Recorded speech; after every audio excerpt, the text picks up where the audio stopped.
Hi friends, എണ്ണ ചൂടായി വരുമ്പോൾ നമുക്ക് ഇതിനകത്തോട്ട് കുറച്ച് വെളുത്തുള്ളി ചേർത്ത് കൊടുക്കാം, ഇഞ്ചി ചെറുതായി അരിഞ്ഞ് ചേർത്ത് കൊടുക്കാം. അതിനോടൊപ്പം തന്നെ നമുക്കൊരു പിടി കപ്പലണ്ടിയും കൂടെ ചേർത്ത് കൊടുക്കാം. ജസ്റ്റ് ഒന്ന് വഴട്ട് അതിനോട് കൂടെ നമുക്ക് എരിവിനുള്ള മുളക് ചേർത്ത് കൊടുക്കാം. എരിവ് കുറവ് മതിയെങ്കിൽ നിങ്ങൾക്ക് ഈ എരിവുള്ള മുളകിന് പകരം 1-2 കാശ്മീരി മുളക് ചേർത്ത് കൊടുക്കാം. ഇതെല്ലാം കൂടെ ഒന്ന് വഴട്ടിയെടുക്കാം. അതിനോട് ചേർന്ന് നമുക്ക് 2 സവോള നമുക്ക് കൊത്തിയരിഞ്ഞ് നമുക്ക് ചേർത്ത് കൊടുക്കാം. ഇത് 4 പേർക്കുള്ള ഒരു ചമ്മന്തിയുടെ ഒരു അളവാണ് ഞാനിപ്പോൾ കാണിക്കുന്നത് കേട്ടോ. അതിനോട് ചേർത്ത് 2 പച്ചമുളകും നമുക്ക് കറിവേപ്പിലയും കൂടെ ചേർത്ത് കൊടുക്കുക.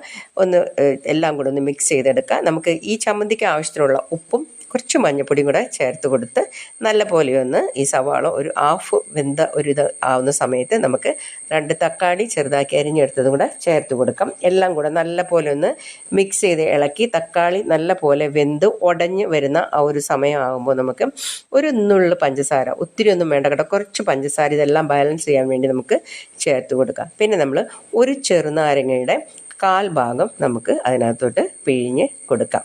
നമുക്ക് ഗ്യാസ് ഓഫ് ചെയ്യാം. ഗ്യാസ് നമ്മുടെ ഇതെല്ലാം നമുക്കൊന്ന് തണുക്കാനായിട്ട് വെച്ച് കൊടുക്കാം. എന്നിട്ട് നമുക്ക് മിക്സിയുടെ ജാറിൽ നമുക്കിതിനെ ഒന്ന് അരച്ചെടുത്തിട്ടുള്ള ചമ്മന്തിയാണിത്. ഭയങ്കര ടേസ്റ്റാണ്.